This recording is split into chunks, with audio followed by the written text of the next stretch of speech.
estábamos orando por este evento y mirando qué enseñar, hay algo que Dios ha venido hablando en mi corazón últimamente y es casi en la misma línea. Quiero que piense esto antes de comenzar. Piense en el siguiente caso. Gloria a Dios. Conozco a alguien, lo tenía todo para ser feliz. Su padre con muchísimo dinero, su madre con muchísimo dinero, un hogar funcional. Si él quería irse por las artes, entonces de pronto empezó a trabajar la madera. Mamá fue y le compró las mejores herramientas para tallar madera.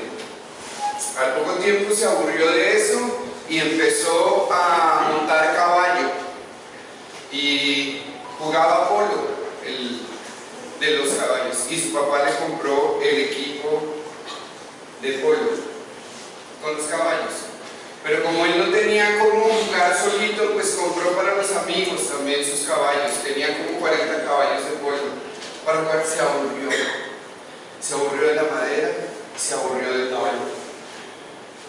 Empezó a escalar en roca y se volvió bueno escalando en roca. Y compró los mejores equipos, las mejores cuerdas, los mejores amarres, arneses, todo. Pero estaba como aburrido, no sabía qué hacer. Y un día, una noche, un viernes, saliendo para la fiesta, saliendo, no sé cómo le dicen acá en Colombia, decimos para la rumba, se encontró en un semáforo, iba con alguien, una niña aquí al lado, no era su novia, pero estaban de plan esa noche con la niña acá, y atrás iban dos personas más. Y vio un muchacho que llegó al lado y dice un amigo que lo conocemos, que él llegó ahí y los vio. Y se desafiaron a una carrera en la calle en Bogotá, Colombia, y arrancaron a toda velocidad. Y mi amigo, que se quedó atrás, dice, no pasaron más de 5 minutos y se formó un trancón, un atasco terrible. Y cuando llegué, vi un carro partido y vi un taxi. Y vi otras personas. Yo no sabía qué era, seguí derecho. Resulta que el amigo mío, el que iba en el carro, el del polo y eso, arrancó en su carrera, perdió el control del carro y se montó al andén. El carro chocó contra un árbol, literalmente se partió en dos. La niña que iba adelante tenía puesto el cinturón de seguridad, pero como el carro se parte, se vuela el cinturón y ella sale dando vueltas. Un taxi que viene en la otra dirección la atropella y ella muere en el momento. Los dos que venían atrás, al partirse el carro, salen volando, se golpean con el asfalto y fallecen. En un momento de pasión, en un momento de locura, los actos de una persona cambiaron la historia de varias familias. Por diferentes razones, Dios no quiso que este muchacho falleciera, pero los otros sí murieron. La niña que iba adelante era hija única de un padre viudo. Se quedó solo. El muchacho que iba atrás era un brillante estudiante que tenía un gran futuro y murió esa noche. La otra niña no conozco la historia, pero esto sucedió y es la vida real. Nuestros actos son nuestras decisiones, pero nuestros actos tienen implicaciones en la vida de otros. Y esto es muy importante que lo recordemos, porque nosotros tenemos la tendencia a vivir nuestra vida sin importar el resto del mundo. Y se nos ha vendido un egoísmo autosuficiente, donde yo tengo autosuficiencia por mí y veo por mis derechos y mis cosas, pero lo que tú haces y lo que yo hago tiene implicaciones en la vida de los demás. Empieza un momento terrible para todas las familias. Para mi amigo empieza la lucha de la culpa, empiezan los juicios, las demandas, la cárcel, el asesinato, todas esas cosas que van siguiendo, y empieza a vivir un momento terrible. Ahora, yo no sé cuál es el momento de tu vida en este momento. Tú puedes estar por obediencia en un lugar difícil, pero también puedes estar por las decisiones de otro en un lugar difícil, o también puedes estar por tus propias decisiones incorrectas en un lugar difícil. Y es muy importante que recordemos esto en la vida. Dice un dicho popular de la lengua española: unas son de cal y otras son de arena. Y todos entendemos esto. Todos entendemos que hay circunstancias que nos llegan, hay circunstancias que creamos y hay circunstancias en las que nos metemos. Simplemente estamos ahí. Y es muy importante que recordemos esto, porque sin importar la circunstancia o el motivo por la circunstancia que tú estés moviéndote, es una oportunidad para que tú experimentes al Dios vivo.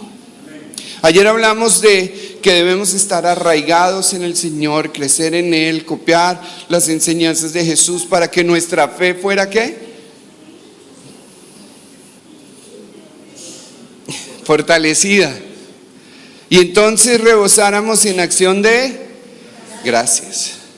Y Patricia esta mañana nos habló de la necesidad de estar enfocados. Y ahorita acaba de terminar y decir: vamos a conocer a Dios en medio de nuestras circunstancias. El Salmo 23 es un salmo muy conocido y a todos nos encanta. Se llama el Salmo del Buen Pastor. Y dice: Jehová es mi pastor, nada me faltará. Hasta ahí todos estamos felices. Nada me va a faltar si yo estoy cerquita del Señor. Nada. Jehová es mi pastor, nada me faltará. En lugares de delicados pastos me hará descansar. Confortará mi alma, me guiará por sendas de justicia por amor de su nombre. Hasta ahí, qué delicia, ¿no? Qué delicia que el Señor sea nuestro pastor. Bendición, comer bueno, dormir bien, recuperar nuestras fuerzas.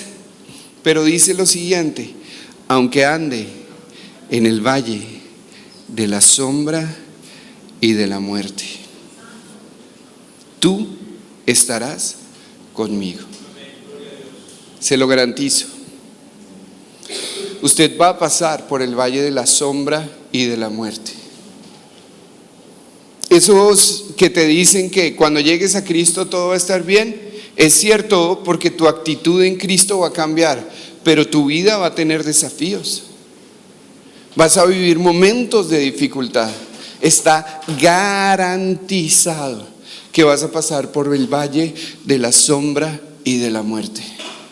Y no quiere decir que estés en pecado, porque puede ser por consecuencias de las decisiones de otro. No quiere decir que la bendición de Dios se haya apartado de ti. No. Para pasar de una cima a otra cima hay que pasar por un valle.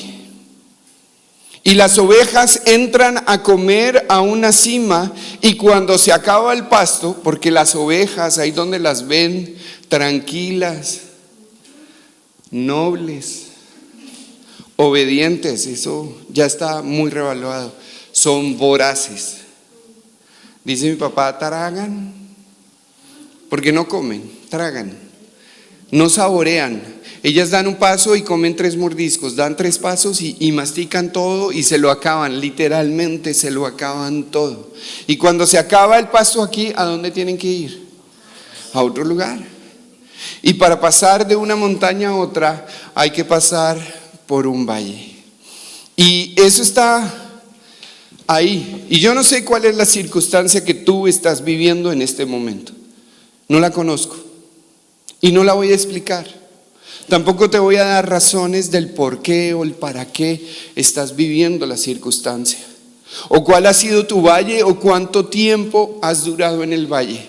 Solo quiero que recuerdes lo que voy a enseñarte hoy para que puedas salir del valle de la sombra de la muerte. Dice la palabra del Señor: aunque ande por el valle de la sombra del valle de la muerte, tú estarás conmigo. Tu vara y tu callado me infunden aliento. Miren, viene de un lugar de bendición, de un lugar de tranquilidad, de un lugar de serenidad. Jehová es mi pastor, nada me faltará. En lugares de delicados pastos me hará descansar, confortará mi alma, me guiará por sendas de justicia por amor de su nombre. Aunque ande por el valle de la sombra y de la muerte, tú estarás conmigo. Tu vara y tu callado me infundirán aliento. Aderezas mesas delante de mí. Unges mi cabeza en presencia de mis angustiadores. El mismo Salmo 23 nos muestra el ciclo de la bendición, del carácter formado para llegar al lugar de la bendición.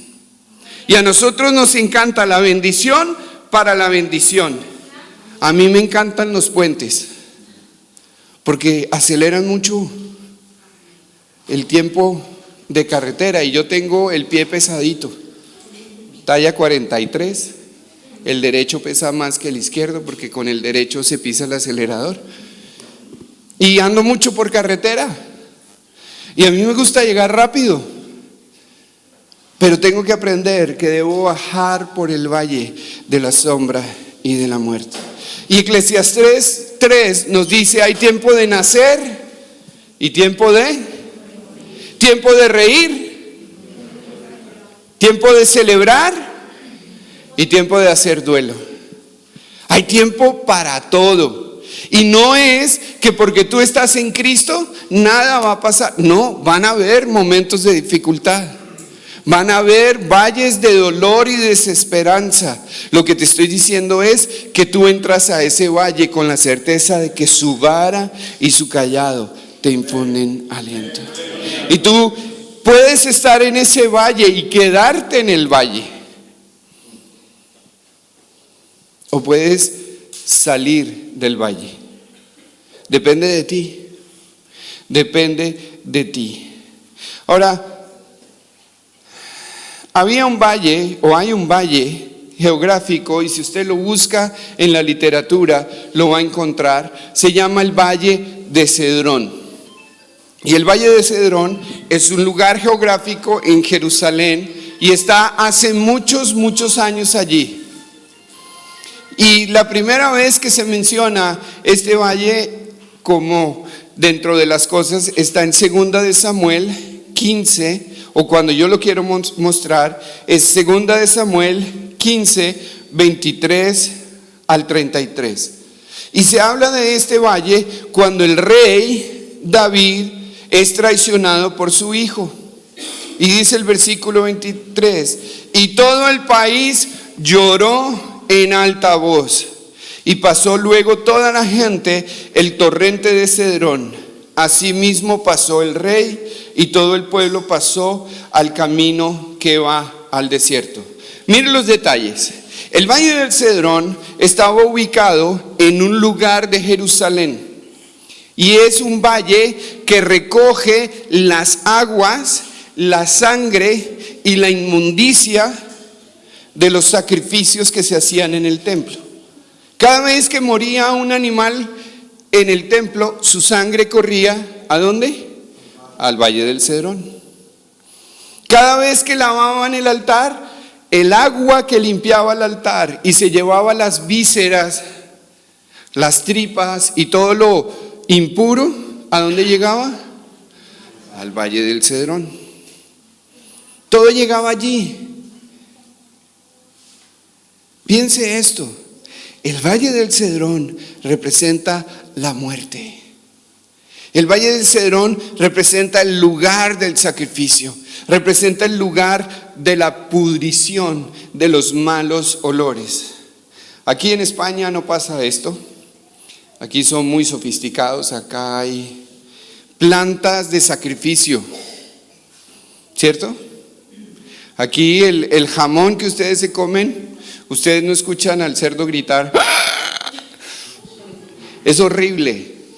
Cuando sacrificas un cerdo, los gatos, los perros y todos los animales se van, porque grita tan duro que él es disonante y los perros no toleran eso.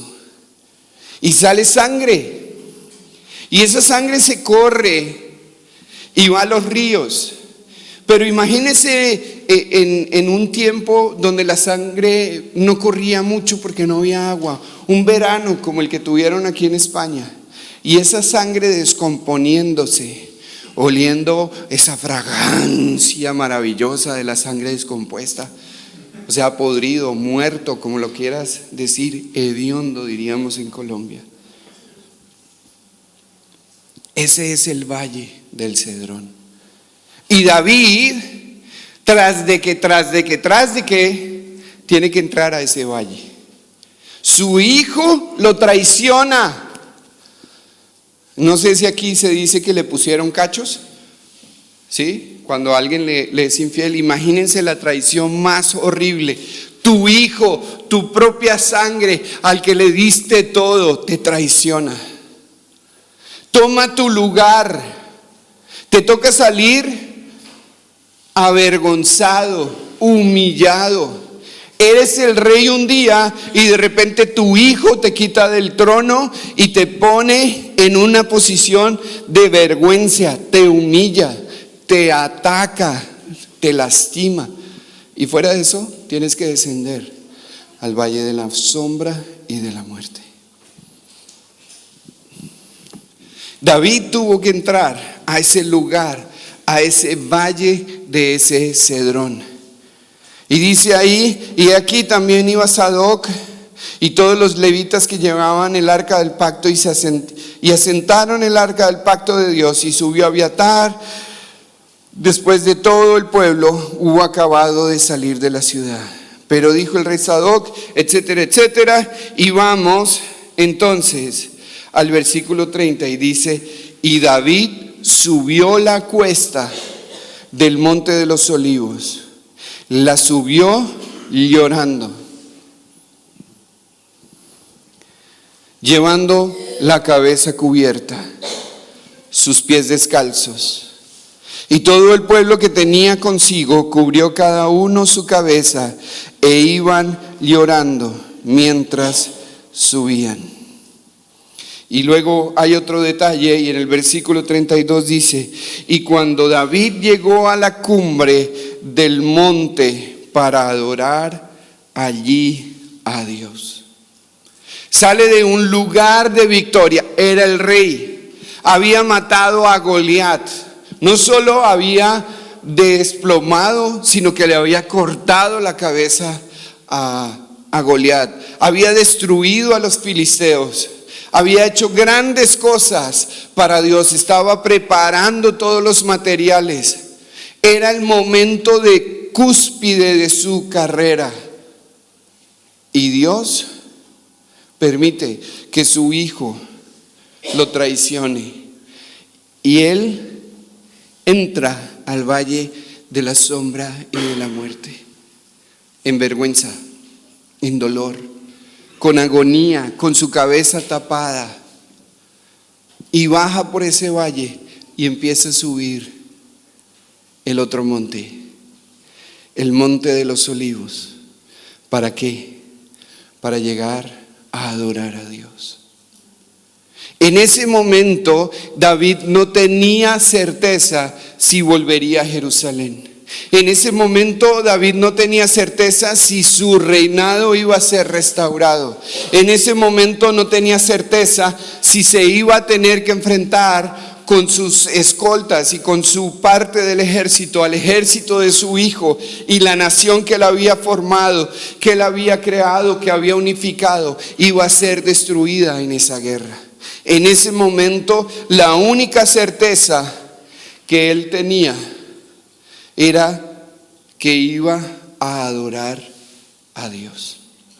Este valle del Cedrón corre entre el monte de los Olivos y Jerusalén. Es el receptor de todos los residuos, de toda la podredumbre, y representa el valle de la sombra y de la muerte. Es un lugar de dolor, es un lugar que apesta, es un lugar que no es agradable, pero es un lugar de conexión. Escuche bien, es un lugar de conexión entre la cotidianidad y el lugar de adoración. Jerusalén representa la cotidianidad, representa la vida diaria, representa el bullicio, las cosas de la tradición, el mundo en el que vives, el trabajo, tus cosas. Pero para llegar al lugar de adoración tienes que pasar por el lugar del valle de la sombra y de la muerte. Había sido diferente si David hubiese salido y su actitud hubiese sido diferente, pero él en humildad acepta el dolor. Él en humildad acepta su circunstancia. Entra a este valle y sube la cuesta y dice, va descalzo, va con la cabeza tapada, va llorando amargamente, pero llega al lugar de adoración. Y el Monte de los Olivos es un lugar súper especial. Y nosotros recordamos ese Monte de los Olivos. Con frecuencia, ¿quién iba allí? Jesús. Jesús iba con frecuencia. Iba a este lugar. Ahí fue donde dio el sermón de las bienaventuranzas. Pero una cosa muy importante que hizo Jesús allí la encontramos en Juan 18, el verso 1. Y dice así: cuando Jesús terminó de orar, salió con sus discípulos y cruzó el Cedrón. Al otro lado había un huerto y entró con sus discípulos. Termina la cena y ¿qué hace Jesús? Empieza a bajar al valle de la sombra y de la muerte para ir al lugar de adoración.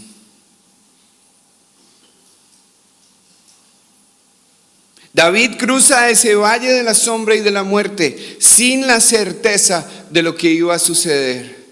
Y cuando Jesús sale sin la certeza de lo que iba a suceder, porque era 100% humano y tenía toda la posibilidad de dudar. Se enfrentaría al momento más difícil de su historia en la tierra, la cruz.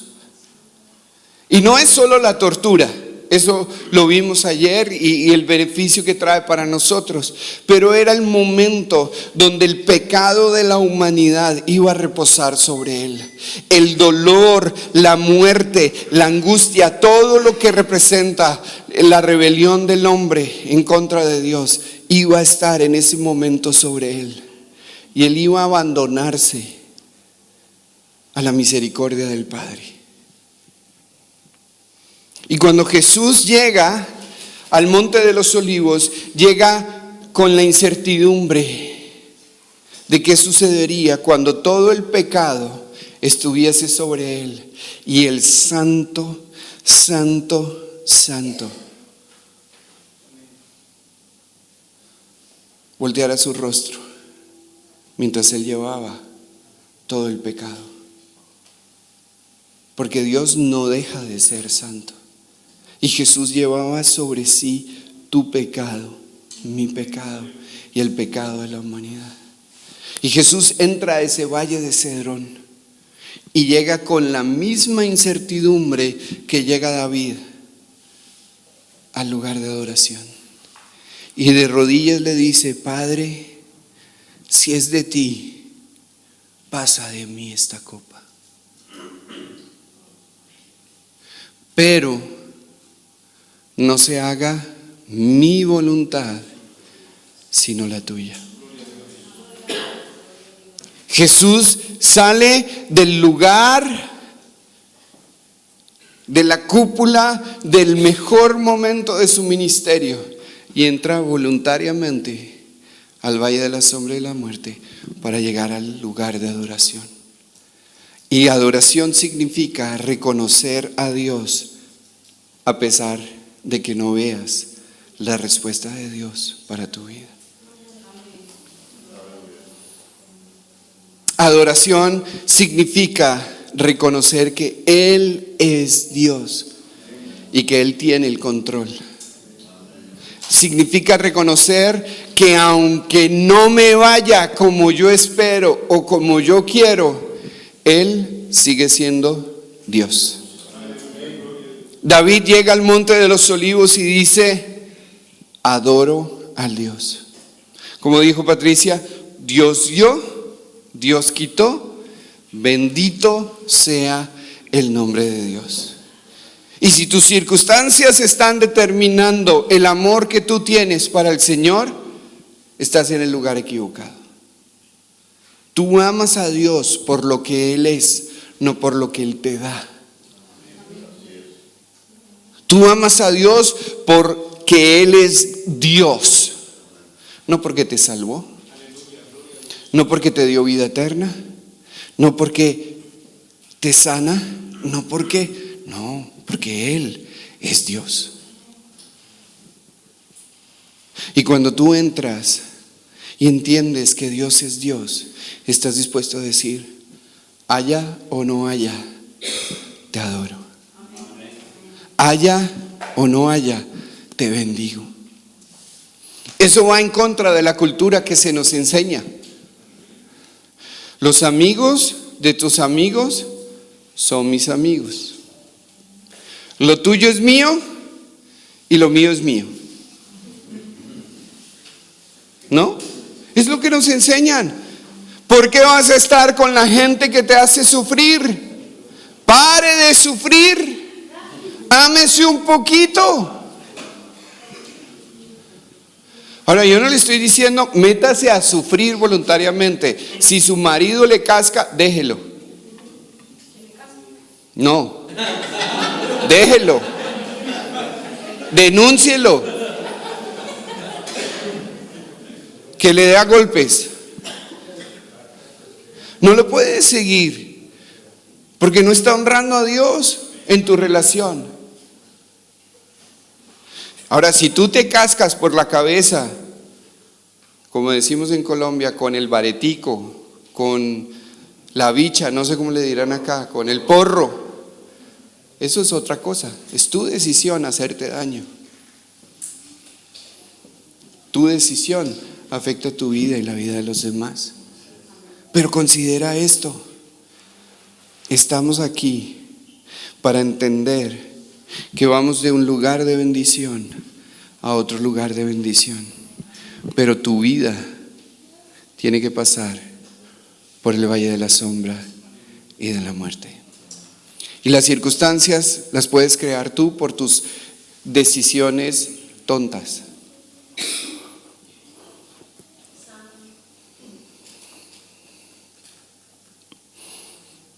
Mi mamá me decía cascarrabias. Ella dice que no se acuerda, pero yo sí me acuerdo. y dicen algunos que soy de sangre caliente. Por eso vivo coloradito. Mi esposa me dice ahora don Tomate.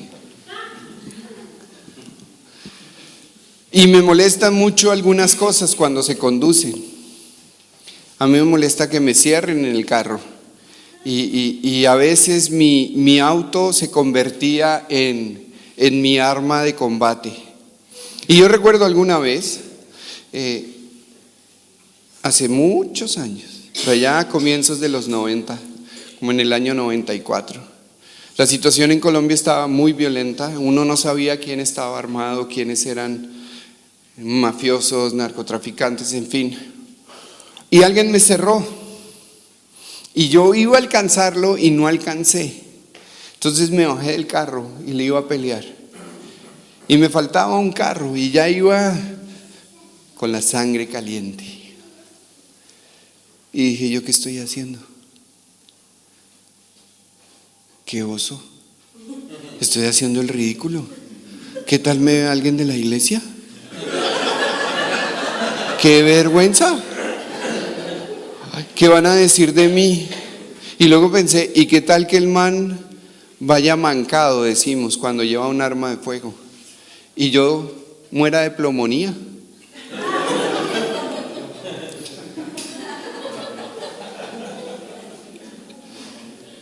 Y me volví al carro, arrancaron todos los carros, yo me quedé solo ahí. Y dije, ¿qué estoy haciendo? Porque mis decisiones pueden marcar la vida mía y la de los demás. Yo me podía haber metido al valle de la sombra y de la muerte, perdónenme la palabra, por mi estupidez. Pero Dios no quiere meterte por tu estupidez, pero a veces vas a llegar ahí por tus propias decisiones. Lo que sí te garantizo es que si tú entras con la actitud correcta al Valle del Cedrón, vas a llegar a un lugar de abundancia. La siguiente vez que se menciona este verso en las Escrituras lo encontramos en Ezequiel 47, del 1 al 12. Ezequiel 47, del 1 al 12.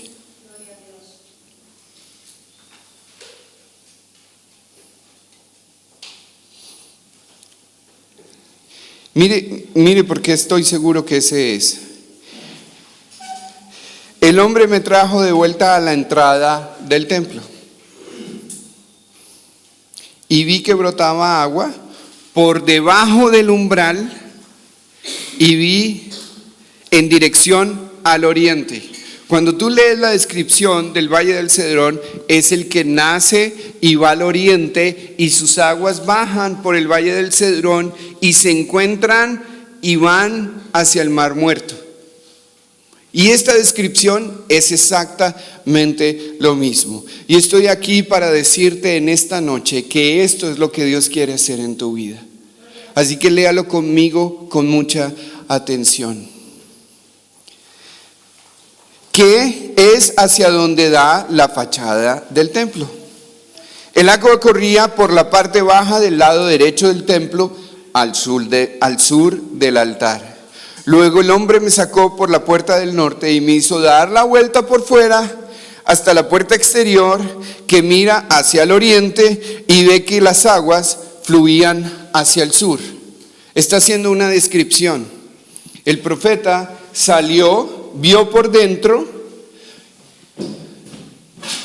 dio la vuelta y encontró el río fluir en la misma dirección, el mismo valle de Cedrón. Y luego el hombre salió hacia el oriente con una cuerda en la mano, midió 500 metros y me hizo cruzar el agua, la cual me llegaba ¿a dónde? A los tobillos. Luego midió otros 500 metros y me hizo cruzar el agua y ahora el agua me llegaba a las... Midió otros 500 metros y me hizo cruzar el agua que esta vez me llegaba a la cintura. Midió otros 500 metros, pero la corriente se había convertido ya en un río que yo no podía cruzar. Había crecido tanto que solo se podía cruzar a nado. Entonces me preguntó, ¿lo has visto, hijo de hombre? Y aquí está la promesa. Enseguida me hizo volver a la orilla del río. Y al llegar vi que sus márgenes había muchos árboles. Ya no era sombra, ya no era muerte, era vida. Los árboles representan vida. Y allí me dijo, estas aguas que fluyen a la región oriental, descienden hasta el Arabá y van a dar al Mar Muerto. Cuando desembocan en ese mar, las aguas se vuelven dulces. Por donde corra este río, todo ser viviente que en él se mueva, vivirá. Piense lo siguiente: el Mar Muerto se llama Mar Muerto porque no hay vida en él. Es tan lleno de minerales y tanta cosa que la gente se muere al beber su agua, porque te descompensa por dentro. Tú te metes y caminas y no te hundes de lo densa que es el agua. Lo máximo que llega a tu cuerpo es hasta acá y tiene un fondo, o sea, tú puedes cruzar al otro lado sin ningún problema. Si no sabes nadar, no pasa nada, no te vas a ahogar. Hay accidentes, pero después le contaré esa historia. Pero dice que el agua de este valle va a llegar allí y va a darle vida a la muerte. Va a haber vida en lugar de muerte. Van a haber árboles en lugar de muerte.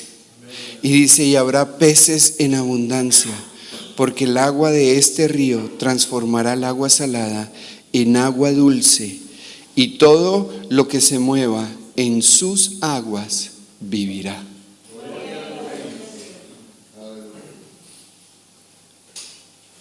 Junto al río se detendrán los pescadores desde Engadi hasta Eneglaim, porque allí habrá lugar para sacar sus redes. Los peces allí serán tan variados y numerosos como el del mar Mediterráneo. Por sus pantanos y sus marismas no tendrán aguas dulces, sino que quedarán como salinas. Junto a las orillas del río crecerá toda clase de árboles frutales. Sus hojas no se marchitarán y siempre tendrán fruto.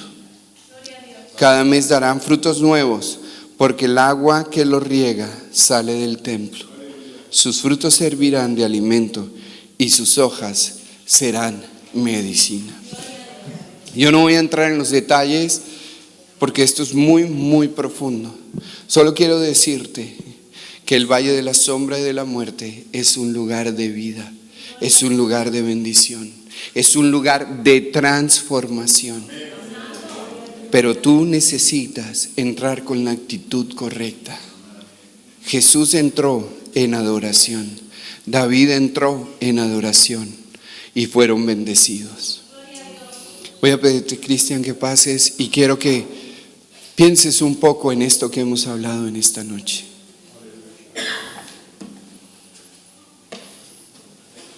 Colócate de pie, cierra tus ojos. Y yo pido que cerremos nuestros ojos para que no nos distraigamos ni con el cosito ni con el teléfono, ni con el que le dieron ganas de ir a hacer pipí, o el niño o la niña que corrió. Cierra tus ojos para que no te distraigas.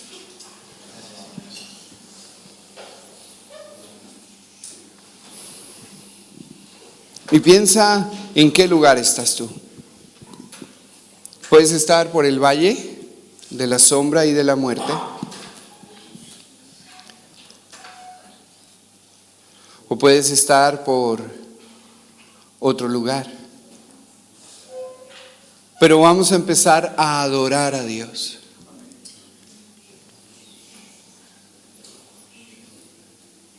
Vamos a empezar a exaltar el nombre de Dios, y mientras la música sale por la consola, quiero que cierres tus ojos y empieces con tu palabra, con tu voz, a decirle a Dios lo mucho que le amas. Y si no sabes qué decirle a Dios, no importa, empieza a decirle: gracias, Dios. Gracias por estar en este lugar. Gracias, Jesús, por lo que has hecho en mí. Gracias por la circunstancia que estoy viviendo, porque me quedé sin empleo y estoy haciendo algo que no me gusta. Gracias por el frío o por el calor, por la abundancia o por la escasez. Empieza a darle gracias al Señor. Empieza a darle gracias a Dios. Empieza a darle gracias con tu voz audible. Empieza a adorar al Señor.